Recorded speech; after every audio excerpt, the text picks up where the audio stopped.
സിനിമകൾക്ക് ക്യാരക്ടേഴ്സിന് എഴുതുമ്പോൾ ആ സിനിമയുടെ കഥയ്ക്ക് യോജിച്ച് പോകുന്ന തരത്തിൽ വേണം എഴുതാൻ. കഥയിൽ ഒരാവശ്യവുമില്ലാതെ കുത്തിക്കയറ്റുന്ന ക്യാരക്ടേഴ്സ് പലപ്പോഴും നമുക്കൊരു ഏച്ചുകെട്ടലായിട്ട് ഫീൽ ചെയ്യും. വളരെ കറക്റ്റ്. ഇന്ന് നമ്മൾ സംസാരിക്കാൻ പോകുന്ന സിനിമയിലെ ക്യാരക്ടേഴ്സിന് ഒരു പ്രത്യേകതയുണ്ട്. ഇവരെല്ലാവരും സിനിമയിൽ മരിച്ചഭിനയിച്ചവരാണ്. വ്യക്തമായില്ല.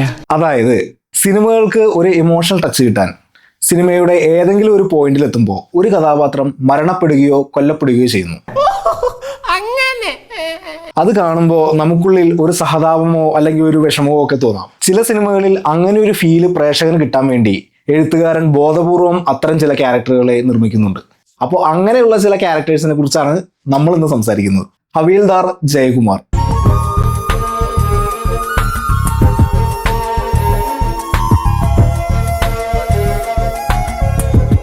മേജർ രവി സംവിധാനം ചെയ്ത് 2006 റിലീസായ ഒരു മോഹൻലാൽ ചിത്രം കീർത്തിചക്ര. അതുപോലെ തന്നെ ജീവയുടെ ആദ്യ മലയാള ചിത്രം കൂടിയാണിത്.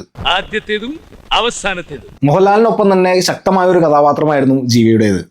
അതുപോലെ ഈ ക്ലൈമാക്സിൽ ആ കഥാപാത്രം കൊല്ലപ്പെടുന്നതായിട്ടാണ് ചിത്രീകരിച്ചിരിക്കുന്നത്. ഇന്നും കീർത്തിചക്ര കാണുമ്പോൾ ആ ക്യാരക്ടറിന്റെ മരണം നമുക്ക് നൽകുന്ന ഒരു വിഷമം അത് വളരെ വലുതാണ്. അങ്ങനെ ഒരു വിഷമം നമ്മളിൽ ഉണ്ടാക്കിയെടുക്കാൻ മേജർ രവിക്ക് അവിടെ കൃത്യമായി കഴിഞ്ഞു എന്നതാണ്. നമ്പർ 2, പറവയിലെ ഇമ്രാൻ.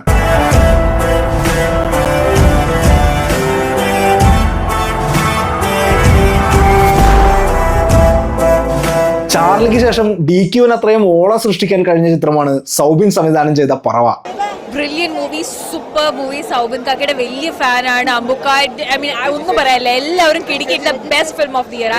ഞാൻ ആദ്യമായിട്ട് സിനിമയ്ക്ക് പോയിട്ട് ടിക്കറ്റ് കിട്ടാതെ തിരിച്ചു വന്നിട്ടുള്ള ഒരു ചിത്രം ഈ പറവയാണ്. സിനിമയുടെ സ്ക്രിപ്റ്റും ദുൽഖറിന്റെ താരമൂല്യവും മാർക്കറ്റ് ചെയ്തുകൊണ്ടുള്ള ഒരു കൃത്യമായ ബാലൻസിംഗ് ആയിരുന്നു സൗബിൻ പറവയിൽ നടത്തിയത്. ശരിക്കും ഈ ഇമ്രാൻ എന്നുള്ളൊരു ക്യാരക്ടറിലായിരുന്നെങ്കിൽ ആ ഒരു ആത്മാവില്ലാത്തൊരു കഥയായി മാറിയാനെ പറവ. ഒരു ഇമോഷണൽ ഹുക്ക് കൊണ്ടുവരാൻ വേണ്ടി ഈ ഇമ്രാൻ എന്ന ക്യാരക്ടറിനെ കൊല്ലപ്പെടുന്നതായിട്ടാണ് സൗബിൻ പറവയിൽ കാണിച്ചിരിക്കുന്നത്. അയാളെ കൊല്ലണ്ടായിരുന്നു എന്ന് ചിലപ്പോൾ നമുക്ക് തോന്നിപ്പോകും. ക്ലൈമാക്സിൽ ദുൽഖറിന്റെ ഒരു ചിരിയുണ്ട്. വിനീത് ശ്രീനിവാസന്റെ ക്രിഞ്ച് ടെസ്റ്റ് എന്ന് പലരും പറയുന്ന സിനിമ ഇന്ന് 4ാമത്തെ ആളാ പറയുന്നത്. പക്ഷേ അതിൽ കൂടുതൽ ആളുകൾ ഹൃദയത്തിലേറ്റിയ സിനിമ. അങ്ങനെ 2 അഭിപ്രായം വന്ന ഈ സിനിമ ആ വർഷത്തെ തിയേറ്റർ ഹിറ്റുകളിൽ ഒന്നാണ്. മനസ്സിൽ തങ്ങി നിൽക്കുന്ന ഒരുപാട് കഥാപാത്രങ്ങൾ ഹൃദയത്തിലുണ്ട്. അതിലൊന്നാണ് സെൽവ. ഇതൊരു സ്റ്റുഡന്റ് മൂവ്മെന്റ്. തലവിധിയെ മാത്രത്തിക്കാക നാമ ഉരുവാക്കുന്ന ഒരു പോരാട്ടം. ആ ഒരു കഥാപാത്രം മരണപ്പെടുന്നതായി കാണിച്ചില്ലായിരുന്നെങ്കിലും സിനിമയുടെ കഥയിൽ വലിയ മാറ്റങ്ങളൊന്നും സംഭവിക്കില്ലായിരുന്നു. പക്ഷേ ആ ഒരു മരണം നമുക്ക് തന്നത് വലിയൊരു വേദന തന്നെയാണ്. അരുണിനുണ്ടാകുന്ന കുട്ടിക്ക് കൂട്ടുകാരൻ സെൽവയുടെ പേര് ഇടുന്നതിനേക്കാൾ എനിക്ക് പേഴ്സണലി എൻ്റെ മനസ്സിനെ ഡ്രൈ ആക്കി വിട്ടൊരു സീനായിരുന്നു ഒഴിഞ്ഞ ക്ലാസ് മുറിക്കുള്ളിൽ നിന്ന് കൂട്ടുകാരൻ സെൽവയുടെ പേര് ഉറക്കെ വിളിക്കുന്നത്. ഞങ്ങൾ എല്ലാവരും ഒരുമിച്ചുണ്ടായിരുന്നു. കാളി ഒഴിച്ച്. സെൽവാ, സെൽവാ.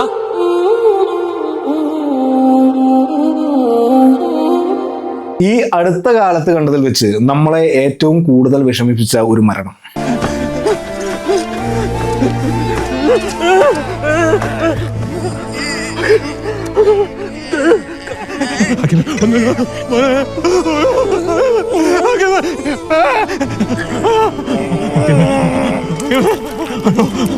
സിനിമ കണ്ടിറങ്ങിയ ഓരോരുത്തരും അന്വേഷിച്ചിറങ്ങിയ ഒരാളായിരുന്നു, അല്ലെങ്കിൽ അന്വേഷിച്ചിറങ്ങിയ ഒരു കഥാപാത്രമായിരുന്നു ഹക്കീമിൻ്റെത്. നമ്മളൊരു ഫിക്ഷൻ വായിച്ചതിന് ശേഷം പിന്നെ ഇതെല്ലാം എവിടെയാണെന്ന് അന്വേഷിക്കേണ്ട കാര്യമില്ല. ഈ ഹക്കീം എന്ന ക്യാരക്ടറും ഇതുപോലെ തന്നെ നമുക്കൊരു എമോഷണൽ ടച്ച് തരാൻ വേണ്ടി എഴുതിയ ഒന്നാണ്. ഒരുപക്ഷെ ആ മരുഭൂമിയിൽ നിന്ന് രക്ഷപ്പെട്ടില്ലായിരുന്നെങ്കിൽ പിന്നീട് എന്താണ് നടക്കുക എന്നത് ഹക്കീമിലൂടെ നമ്മൾ കാണുകയാണ് ചെയ്യുന്നത്. ശരിക്കും രക്ഷപ്പെട്ട നജീബുമാരെയൊക്കെ കൂടുതലായിരിക്കില്ലേ അവിടെ മരിച്ചു വീണ ഹക്കീമിനെ പോലുള്ളവരുടെ എണ്ണം. ഈ ഒരു കാറ്റഗറിയെ കുറിച്ച് സംസാരിക്കാൻ ഞങ്ങൾ പ്ലാൻ ചെയ്തപ്പോൾ ഞങ്ങളുടെ മനസ്സിലേക്ക് ആദ്യമായിട്ട് വന്ന സിനിമയാണ് ലാൽ ജോസിന്റെ ക്ലാസ്മേറ്റ്സ്.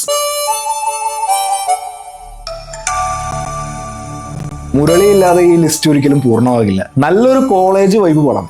അതിനുശേഷം മലയാളത്തിൽ ഇറങ്ങിയിട്ടില്ല എന്ന് വേണമെങ്കിൽ പറയാം. അപ്പോൾ ഈ അടുത്ത കാലത്ത് ഇറങ്ങിയ കോളേജ് പടങ്ങളൊന്നും നല്ലതല്ലേ എന്ന് നിങ്ങൾ ചോദിക്കും. ഇപ്പോഴത്തെ കുട്ടികളൊക്കെ കഞ്ചാവിനും ലഹരിക്കും അടിമകളാണ്. മുരളിയുടെ മരണവും അത്തരത്തിൽ ഹുക്ക് വരുന്ന ഒന്നാണ്. ആ ഒരു മരണമാണ് സിനിമയുടെ കഥയെ മുഴുവൻ കൊണ്ടുപോകുന്നതെങ്കിലും ആ ഒരു കാര്യം നമ്മൾ അറിയുന്നത് ക്ലൈമാക്സിൽ റസിയയിലൂടെയാണ്. ഒരു സെൽവയോ ഒരു മുരളിയോ നമ്മുടെയൊക്കെ ജീവിതത്തിലൂടെ കടന്നു പോയിട്ടുണ്ടാവും. 2008 റിലീസായ ഒരു ദിലീപ് ചിത്രം.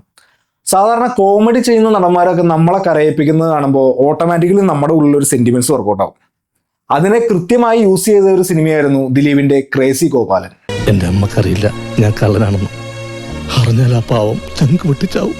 അമ്മയുടെ ഓപ്പറേഷൻ കഴിഞ്ഞ് അതിന് മിച്ചം വില കാശുണ്ടെങ്കിൽ പെട്ടിക്കടെങ്കിൽ പെട്ടിക്കട ഒരു ദിവസം സമാധാനമായിട്ട് നീണ്ടു നിവർന്ന് കിടന്നുറങ്ങണം. ഈ ഒരു സീനൊക്കെ പുള്ളി പറയുന്നത് വല്ലാത്തൊരു ഫീല് തന്നെയാണ്. ദിലീപിനൊപ്പം സലീം കുമാറിന്റെ ലക്ഷ്മണൻ എന്ന ഒരു ക്യാരക്ടർ ക്ലൈമാക്സ് വരെ ഉണ്ടാകും എന്ന് വിചാരിച്ചിരിക്കുന്ന ഈ സമയത്താണ് ആ ക്യാരക്ടറും കൊല ചെയ്യപ്പെടുന്നത്. അതുവരെ കോമഡി മൂടി പോയിക്കൊണ്ടിരുന്ന സിനിമയിൽ ലക്ഷ്മണന്റെ മരണം നമ്മുടെ മൈൻഡ് സെറ്റ് തന്നെ മാറ്റിക്കളയും. ആ ഒരു മരണം വില്ലനോടുള്ള നമ്മുടെ ദേഷ്യം കൂട്ടാനും എഴുത്തുകാരനും ഉപയോഗിച്ചു എന്ന് വേണമെങ്കിൽ പറയാം. ഈ ഒരു കാറ്റഗറിയിലുള്ള ഒരുപാട് കഥാപാത്രങ്ങൾ നിങ്ങളുടെ ലിസ്റ്റിലുണ്ടാവും. അതൊക്കെ താഴെ കമന്റ് ചെയ്യുമെന്ന് പ്രതീക്ഷിക്കുന്നു. അപ്പോൾ ഇനിയും സന്ധിക്കുമ്പോഴേക്കും